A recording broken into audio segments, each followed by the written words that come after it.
Welcome friends to another r/prorevenge video. If you want to join me in getting revenge against the YouTube algorithm, make sure to hit the like and subscribe buttons down below. That said, our first story of the day is by LivingBunch6371. They kicked out my sister-in-law when she came out, so I forced them to sell the same house. My sister-in-law came out as a trans woman when she was 18. My wonderful in-laws kicked her out of the house then and there. They told her to leave the house and threw her out at 8 p.m. with no money or even any documents. And her father took the car keys from her too. She had to walk 8 miles to get to our place. She was crying and we took her in.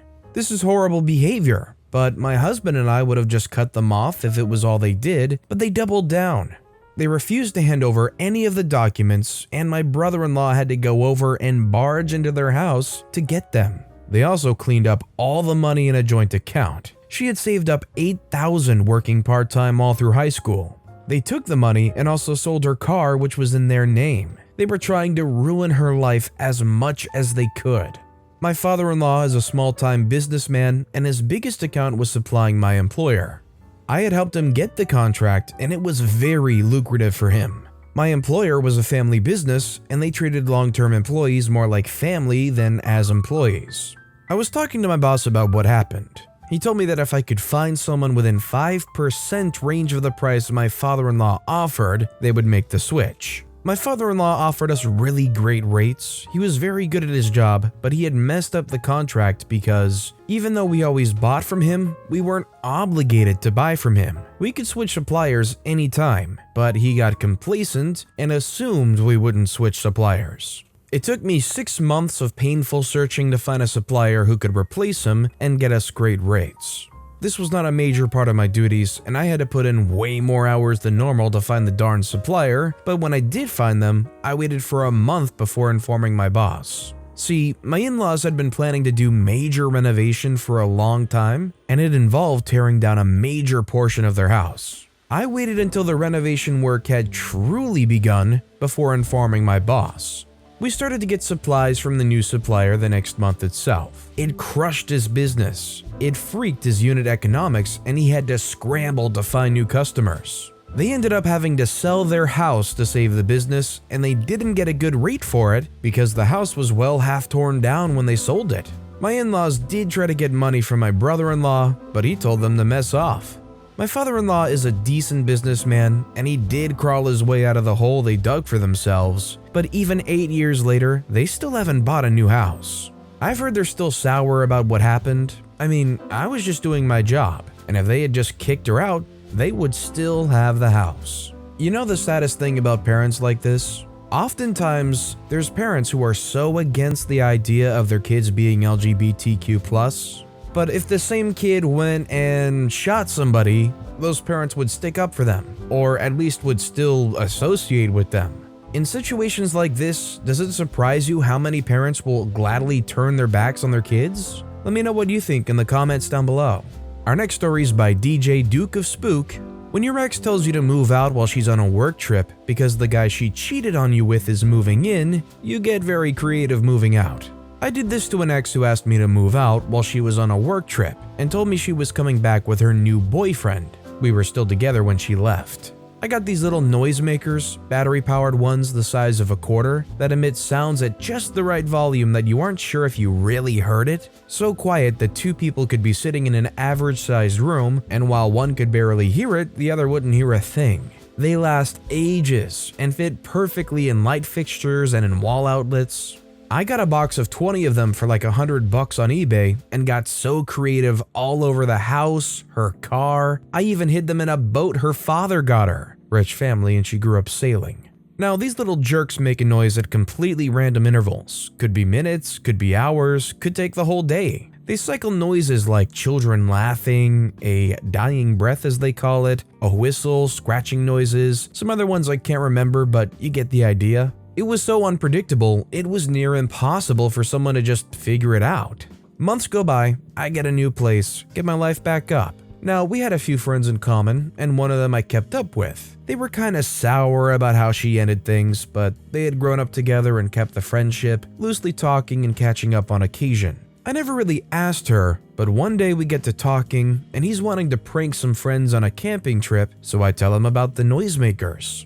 As I'm telling him about them, he slowly starts making this face like he's gradually losing his composure. He's got this huge grin on his face and asks me, "You put these in X's stuff, didn't you?" And when I admit, he starts laughing hysterically. Turns out her new boyfriend had only lasted a few months and had left, telling her that he couldn't handle whatever was going on with them and their mental states.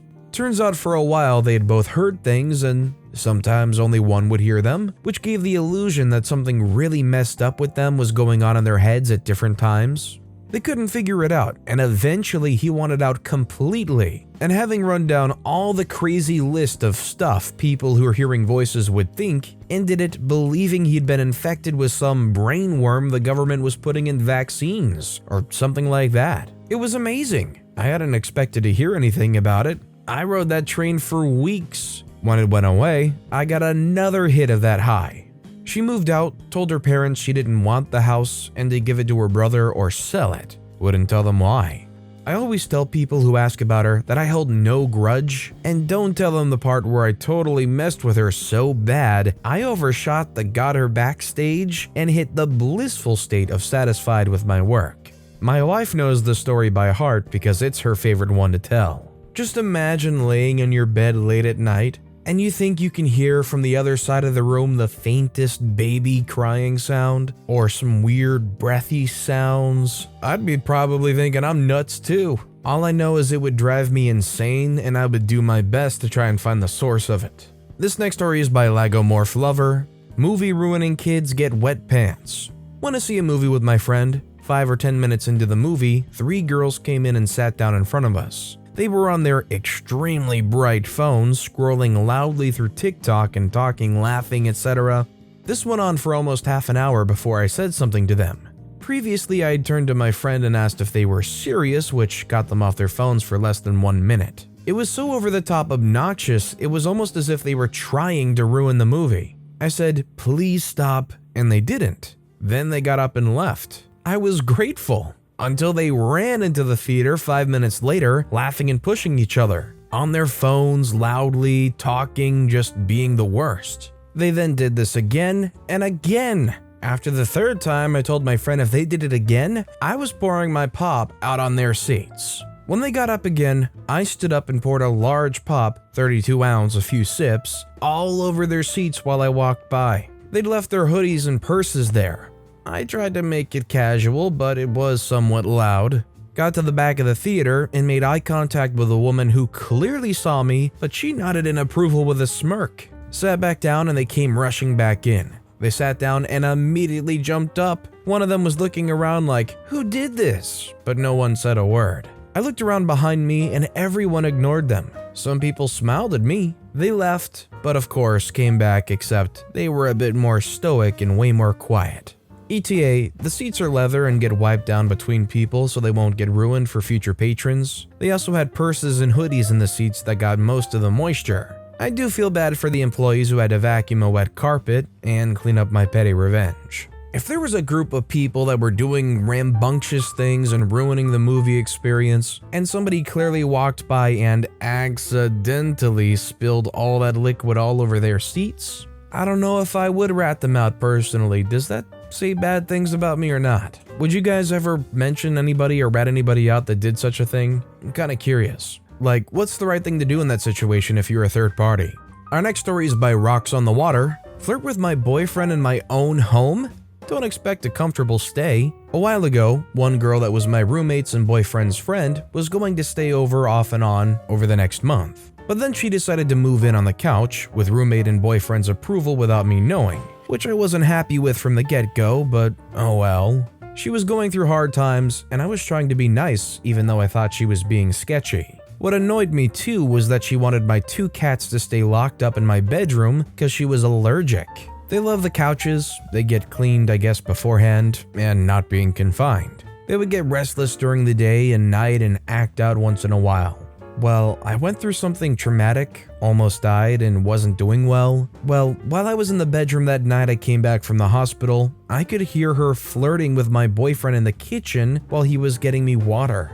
Now I wasn't in a sound mind, and was pissed beyond belief. So while they were gone the next day, I let my cats out and let them sleep on the couch. She's not deathly allergic, just an annoying sneeze, watery eyes, stuffy nose, etc. Let's just say that, although hearing people waking up and blowing their nose all night is annoying, that made me extremely happy. She left soon after, not because of the cats, but because she proved herself to be a lying little witch and was trying to pit my boyfriend and roommate against each other. Some extra context, I did confront my boyfriend, we had a big fight, now we're broken up. I confronted my roommate that I thought was uncomfortable with her there, and he kicked her out. But also we were talking about what she was doing, and he realized she was feeding him lies about my boyfriend that made him not want to be around my boyfriend, which caused tension. She was laid off work and couldn't afford her rent anymore, that's why I was trying to cut her slack. I think she moved in with her parents. The flirting, from what I heard, the walls are thin so it's not hard to overhear someone talking in the living room. She would laugh or giggle at every mundane thing he said, complimented his appearance and how nice he looked multiple times. I assume she was showing him pics of her on her phone based on her saying, "Do I look good in this?" Followed by, "Yeah, I got the bikini on sale, it was a little small," or some crap along the lines of that, and something about, "We should definitely go somewhere sometime, just them two." She also made sure he knew she was single. From my roommate's side, he was told, "He's not my type, but I wouldn't be upset if something happened," and she would ask a lot of questions about my boyfriend. My roommate didn't tell me this till after he kicked her out, and I talked to him about it when I confronted him. Man, as much as you want to help people out who are in tough spots, the more I hear about people trying to help people out, the more often I hear about these stories where people are awful roommates or they take advantage of them, or just do some really unsavory things. It's already one thing for them to be staying there, then for them to flirt with your boyfriend, and also having to confine your cats the entire time they're there, and have that worry of, are my cats going to be responsible for an allergic flare-up? Well, actually, in that regard, I guess they ended up being pretty useful. And our final story of the day is by Beaver Pup. Moron in a Costco parking lot holds up traffic, so I don't leave. So this isn't a super long, detailed story like some, but I was reading another post of parking-related revenge, and it reminded me of what happened a couple weeks ago. The setting, the ruthless battle royale of a Costco parking lot. The people, a boomer lady and a Lexus. Basically, as I was getting done loading all the stuff into the car, when I was probably 2 minutes from being done, some witch came up and decided she was going to wait for my parking spot. That in itself is super freaking strange, since I wasn't parked anywhere near the door, but she decides to just freaking wait the entire time I'm finishing up unloading. But by that time, there were a couple other people behind her because she was blocking traffic in the parking lot, and honks were starting. So right as soon as I got done, got in the car and started it and immediately threw it into reverse for the lights. But then, I just waited with my foot on the brake for like another 30 seconds, turned the truck off, got out and yelled while looking in her general direction, "Yo, screw it, I'ma go grab a pizza." Her window was down so she definitely freaking heard me, and walked back into Costco. I could have just left, but I did end up buying another pizza cause why the freak not? She didn't ever say anything to me, just sitting there diagonal in the parking lot with her blinker on, waiting for my parking spot, and I didn't look back to see if she scowled at me, but after other people got involved, they did start honking, so she honked back. I think the best part of the story is not that you got revenge on the lady, but that you got more pizza, because in my book, you never have enough pizza. Honestly though, this in every way is a perfect form of revenge against a person like that. The absolute tease of getting into the car, starting it up, those taillights flick on, little old Karen sitting in their Lexus like, finally they're going to get me this spot, and then boom, everything just completely falls apart. Karen sitting there like an idiot with everybody honking behind her for a very valid reason, especially now. I hope after OP got up and went inside, she had some real embarrassment set in. But with that being said, that's all the time we have for today.